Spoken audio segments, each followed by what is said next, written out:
Welcome students. आपण आज unit number 7 plant growth and mineral nutrition या टॉपिकचा अभ्यास करणार आहोत.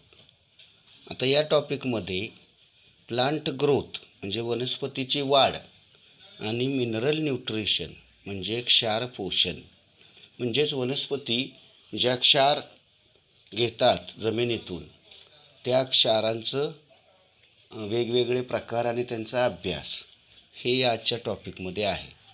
थोडक्यात आजचा टॉपिक काय आहे? वनस्पतीची वाढ आणि क्षार पोषण. आता या टॉपिकमधला जवळजवळ बराचसा भाग डिलीट केलेला आहे, वगळलेला आहे. फक्त या टॉपिकमध्ये आपल्याला काय शिकायचं आहे? ग्रोथ हॉर्मोन्स म्हणजेच वनस्पतीमध्ये असणारे वनस्पतीच्या वाढीवर परिणाम करणारे असे काही हॉर्मोन्स जी वनस्पतीच्या बॉडीमध्ये नैसर्गिकपणे तयार होतात त्यांचा अभ्यास आपल्याला करायचा आहे. या हॉर्मोन्सला फायटो हॉर्मोन असंही म्हणतात. त्यामुळे परीक्षेत डिफाईन फायटो हॉर्मोन्स असाही प्रश्न येऊ शकतो. तर फायटो हॉर्मोन्स किंवा प्लांट हॉर्मोन्स याची व्याख्या बघा. Plant hormones are organic substances naturally produced in higher plants, affect growth or other physiological functions at a site away from their place of production. व्याख्येमध्ये काय काय सांगितलं बघा. Plant hormones are organic substances म्हणजे hormones काय आहेत प्लांटमध्ये? तर कार्बनी पदार्थ आहे. Naturally produced in higher plants म्हणजे हायर प्लांट्समध्ये ते नैसर्गिकपणे तयार झालेले असतात. अफेक्ट ग्रोथ ते वनस्पतीच्या वाढीवर परिणाम करतात. ऑर अदर फिजिओलॉजिकल फंक्शन्स म्हणजे वनस्पतीच्या बॉडीमधली काही जैवरासायनिक जी काही कार्ये असतात त्या कार्यांमध्ये ते हॉर्मोन्स महत्त्वाचा रोल करतात. पण हे सगळं ते कुठं करतात? At a site away from their place of production म्हणजे जिथं हॉर्मोन तयार होतं त्या वनस्पतीच्या भागामध्ये शक्यतो त्याचा परिणाम दिसत नाही. तर ते तयार झालेल्या जागेपासून खालच्या दिशेनं किंवा वरच्या दिशेनं प्रवास करतं आणि दुसऱ्याच ठिकाणी त्याचा परिणाम दाखवतं. उदाहरणार्थ ऑक्सिन टोकामध्ये तयार होतं, खोडाच्या किंवा मुळाच्या टोकामध्ये तयार होतं आणि ते तयार झाल्यानंतर टोकापासून खालच्या दिशेनं प्रवास करतं खोडामध्ये आणि त्या ठिकाणी लॅटरल ग्रोथ किंवा लॅटरल ब्रांचेसची वाढ थांबवतं.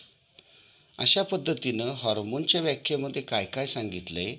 The hormones are organic substances which are produced naturally in higher plants which affect growth or other physiological functions at a place away from their place of production. तर यात महत्त्वाचे points कुठले बघा. Organic substances, त्यानंतर naturally produced in plants which affect growth or physiological functions at a place away from their place of production. So these are naturally produced substances which are generally in plant body. They are active in very minute amount also.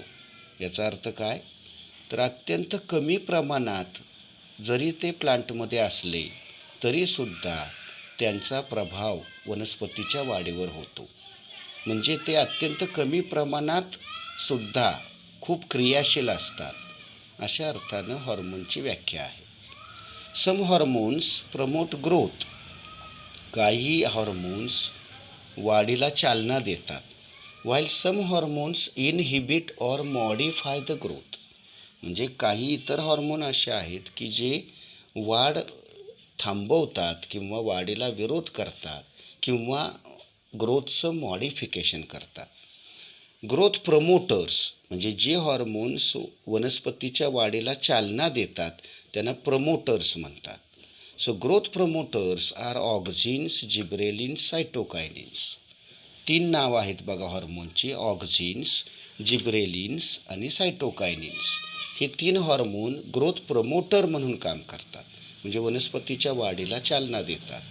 तर growth inhibitors are ethylene and abscisic acid. म्हणजे वाढीला थांबवणारे, विरोध करणारे inhibitors कोण आहेत? Ethylene आणि ॲब्सिसिक acid. तर अशी एकूण 5 हॉर्मोन्स आपल्याला अभ्यासायचे आहेत: auxin, gibberellin, cytokinins, ethylene, abscisic acid. Auxin पहिला प्रकार, जिब्रेलिनला शॉर्टमध्ये GA म्हणतात, जिब्रेलिक ॲसिड या अर्थानं GA. सायटोकायनिन CK, इथिलीनला इथिलीनच म्हणायचं. ॲब्सिसिक ॲसिड त्याला शॉर्टमध्ये ABA असं म्हणतात. आज आपण पहिला हॉर्मोन बघायचा आहे ऑक्झिन्स. ऑक्झिन ह्या हॉर्मोनचा एक ग्रुप आहे, एक गट आहे. ऑक्झिनमध्ये एकच हॉर्मोन येत नाही, किंवा या ऑक्झिन, जिब्रेलिन्स आणि ही जी 2 गट आहेत ते ॲक्च्युअल त्यामध्ये अनेक हॉर्मोन्स येतात. त्यामुळं ऑक्झिन हा गट आहे हॉर्मोनचा. यामध्ये IAA, IBA, NAA, 2,4-D असे हॉर्मोन्स त्यामध्ये येतात. ऑक्झिनचं वैशिष्ट्य बघूया आपण पहिल्यांदा. Auxin was first isolated from urine of a person suffering from पेलॅग्रा.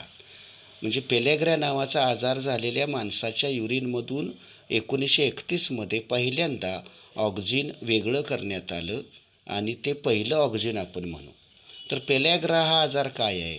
तर ज्याला आपण डायरिया म्हणतो, किंवा असा एक आजार आहे की ज्यामध्ये मेंटल डिसऑर्डर होते किंवा मेंटल डिस्टर्बन्स होतात. शिवाय व्यक्तीला डायरियासारखा त्रास होतो, त्वचेला खाज सुचते, इपिडर्मल ज्याला इचिनेस होतो, असा हा पेलॅग्रा आजार आहे. तर पेलॅग्रा आजार झालेल्या माणसाच्या युरिनमध्ये पहिल्यांदा ऑक्झिन वेगळं करण्यात आलं. त्यानंतर महत्त्वाचं काय, auxins synthesised in growing tips of plants. म्हणजे वनस्पतींच्या वाढ होत असलेल्या टोकाच्या भागामध्ये नॅचरली ऑक्झिन सिंथेसाइज होतात. म्हणजे वनस्पतीमध्ये नैसर्गिकपणेच खोडाच्या किंवा फांदीच्या टोकाच्या भागात, टिपमध्ये नैसर्गिकपणे ऑक्झिन्स तयार होतात. म्हणजे ऑक्झिन तयार होण्याची जागा काय आहे? खोडाचं टोक, मुळाचं टोक, किंवा कुठल्याही वनस्पतीच्या अवयवाचं टोक, जिथं मेरिस्टेमॅटिक टिश्यू कायम काम करत असते, जिथं नवनवीन पेशी सतत तयार होत असतात, अशा टिपमध्ये, अशा ठिकाणी ऑक्झिन्स नैसर्गिकपणे वनस्पतींमध्ये तयार होतात. आता ऑक्झिनची अनेक नावं आहेत. त्यातलं पहिलं महत्त्वाचं ऑक्झिन आहे IAA. त्याचा लॉंग फॉर्म आहे इंडॉल 3 ॲसेटिक ॲसिड. हे वनस्पतीमध्ये सापडणारं नॅचरल हॉर्मोन आहे, ते नैसर्गिकपणे तयार होतं. आणि IAA हे पहिलं ऑक्झिन वनस्पतींमध्ये शोधलं गेलेलं, वनस्पतींमध्ये सापडलेलं पहिलं ऑक्झिन आहे IAA. आता अलीकडच्या काळात काही प्रयोगशाळेमध्ये किंवा कारखान्यांमध्ये कृत्रिम ऑक्झिनसुद्धा बनवली जातात. त्यांना म्हणायचं सिंथेटिक ऑक्झिन्स. वनस्पतीमध्ये नैसर्गिकपणे ते तयार होत नाही, तर ते आपण मॅनमेड म्हणून ते कृत्रिम पद्धतीनं तयार करतो. त्यांची नावं आहेत IBA म्हणजे indole 3 butyric acid, NAA naphthalene acetic acid, 2,4-D dichlorophenoxy acetic acid. या नुसत्या D अक्षराचा लॉंग फॉर्म काय आहे? Dichlorophenoxy acetic acid. So IBA, NAA, 2,4-D are the synthetic oxygens which are man-made oxygens. आपण आता पुढे महत्त्वाचा भाग बघूया, फिजिओलॉजिकल इफेक्ट्स अँड ॲप्लिकेशन्स. तुम्ही जोर या भागावर द्यायचा आहे. म्हणजे परीक्षेत शक्यतो प्रश्न कसा येतो? Write the physiological effects and applications of auxins. म्हणजे ऑक्झिनचे प्लांट बॉडीमध्ये होणारे जैवरासायनिक परिणाम कोणते, शिवाय त्याचं कोणकोणत्या बाबतीत ॲप्लिकेशन करता येतं, विशेषतः ॲग्रिकल्चरमध्ये. आपण त्यासंबंधी बघूया. Primary effect is cell enlargement. ऑक्झिनचा सर्वात महत्त्वाचा मुख्य जो परिणाम आहे तो काय आहे? Cell enlargement. म्हणजे ऑक्झिनमुळं वनस्पतीमधल्या पेशी आकारानं मोठ्या होतात, वनस्पतींची साईज वाढते. ऑक्झिन्स induce apical dominance in plants. म्हणजेच ऑक्झिन काय करतं? वनस्पतींमध्ये अपायकल डॉमिनन्स इंड्यूस करतं, म्हणजे अपायकल डॉमिनन्स निर्माण करतं. आता अपायकल डॉमिनन्स म्हणजे काय, तर टोकाच्या भागामुळं टोकाच्या खाली जे लॅटरल ब्रांचेस आहेत किंवा लॅटरल बर्ड्स आहेत त्यांची वाढ खुंटते. म्हणजेच काय, आपण असं म्हणूया, the terminal bud inhibits the growth of lateral birds. टोकाची कळी टोकापासून खाली असणाऱ्या लॅटरल बर्डची वाढ खुंटवते, थांबवते. याला म्हणतात टोकाचं वर्चस्व, इन इंग्लिश अपायकल डॉमिनन्स. तर ऑक्झिनचा सगळ्यात महत्त्वाचा रोल आहे, इफेक्ट आहे, की ऑक्झिन अपायकल डॉमिनन्स प्लांटमध्ये निर्माण करतं. पुढचं त्याचं ॲप्लिकेशन फिजिओलॉजिकल इफेक्ट बघा. It stimulate growth of stem and root. खोड आणि मुळाची वाढ अधिक वेगानं होण्यासाठी ऑक्झिन चालना देतं. So auxins stimulate growth of stem and root. खोड आणि मूळ यांची वाढीला ऑक्झिन चालना देतं. पुढे बघा, ऑक्झिन इंड्युसेस मल्टिप्लिकेशन ऑफ सेल्स. हे सुद्धा ऑक्झिनचं फार महत्त्वाचं एक वैशिष्ट्य आहे, की ऑक्झिन काय करतं, पेशींची मल्टिप्लिकेशन म्हणजे नंबर वाढवण्याचं काम वेगानं करतं. ऑक्झिनमुळं पेशींची संख्या वाढते. So it induces multiplication of cells. मग याचा फायदा काय, की याचा उपयोग कुठं केला जातो, ॲप्लिकेशनमध्ये येतं बघा. So it is used in tissue culture experiments to produce callus. Tissue culture म्हणजे काय, तर एका परीक्षा नळीमध्ये न्यूट्रिएंट मीडियममध्ये वनस्पतीच्या टोकाचा थोडा भाग घेतला जातो, त्याला एक्सप्लांट म्हणतात. त्यामध्ये मेरिस्टेमॅटिक टिश्यू असते. तो छोटासा भाग त्या परीक्षा नळीमध्ये न्यूट्रिएंट मीडियममध्ये टाकला जातो आणि त्या भागाची वाढ करून त्याचं कल्चर करून त्यापासून पूर्ण वनस्पती एंटायर प्लांट तयार केलं जातं. याला म्हणतात टिश्यू कल्चर. ऊती संवर्धन असं त्याला मराठीत म्हणतात. तर या ऊती संवर्धन प्रयोगांमध्ये पहिल्यांदा सुरुवातीची स्टेप काय असते, तर जो एक्सप्लांट टाकलेला आहे त्याच्या पेशींची संख्या वेगानं वाढवली जाते आणि त्यापासून कॅलस तयार केला जातो. कॅलस म्हणजे काय, मास ऑफ सेल, की जे टिश्यू कल्चर तंत्रामध्ये सुरुवातीची स्टेप म्हणून महत्त्वाचं असतं. तर ऑक्झिनचं वैशिष्ट्य काय, it multiplies the cells. So it is used in tissue culture technique to produce the callus. पुढचं बघा त्याचं physiological effect. It stimulates formation of lateral and adventitious roots. म्हणजे काय, तंतुमुळांची संख्या वाढवण्यासाठी किंवा मुख्य मुळाला अनेक उपमुळं फुटण्यासाठी ऑक्झिन महत्त्वाचं रोल करतं, ते त्याला चालना देतं. Synthetic auxin like 2,4-D is used as weedicide. It kills dicot weeds without affecting the monocot crops. आता हेही महत्त्वाचं ॲप्लिकेशन आहे ऑक्झिनचं बघा. 2,4-D नावाचं एक केमिकल कुठल्याही कृषी दुकानामध्ये मिळतं. त्याला म्हणतात 2,4-डायक्लोरोफिनॉक्सी ॲसिटिक ॲसिड. तर हे सिंथेटिक ऑक्झिन आहे आणि ते काय करतं, तर तणनाशक म्हणून पिकांमध्ये अत्यंत चांगल्या पद्धतीनं काम करतं. 2,4-D आता अलीकडच्या काळात सर्रास वापरलं जातं. हे 2,4-D काय आहे, ऑक्झिन आहे आणि ते काय म्हणून काम करतं, विडीसाईड म्हणजे तणनाशक म्हणून काम करतं. त्याचं वैशिष्ट्य काय, ते केवळ द्विदल तणांना मारतं. म्हणजे शक्यतो आपण जी पिकं घेतो, ऊस, ज्वारी, त्यानंतर मका, गहू, भात, ही सगळी एकदल आहेत. त्यामुळं हे ऑक्झिन फार उपयोगाचं आहे, कारण एकदल पिकांना धक्का न लावता की ते केवळ द्विदल जे वनस्पती शेतामध्ये आलेले असतात, ज्यांना आपण तण म्हणतो, त्यांना ते मारून टाकतं. पुढचं त्याचं ॲप्लिकेशन आहे बघा. Auxin is applied to produce seedless fruits like orange, grapes, lemon etcetera. म्हणजे काय बघा, ज्या फळांमध्ये बिया कमी असतात किंवा नसतात त्या फळांना मार्केट व्हॅल्यू जास्त असते.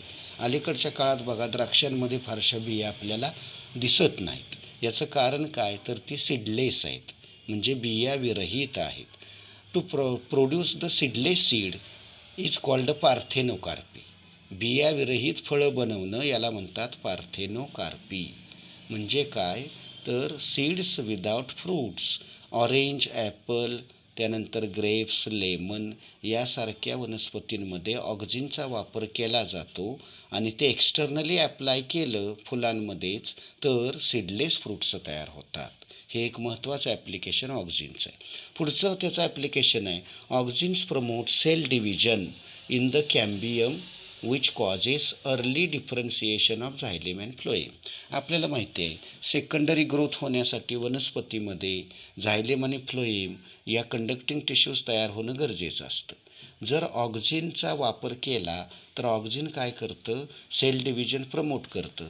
आपल्याला माहीत आहे ऑक्झिनचा तो गुणधर्म आहे.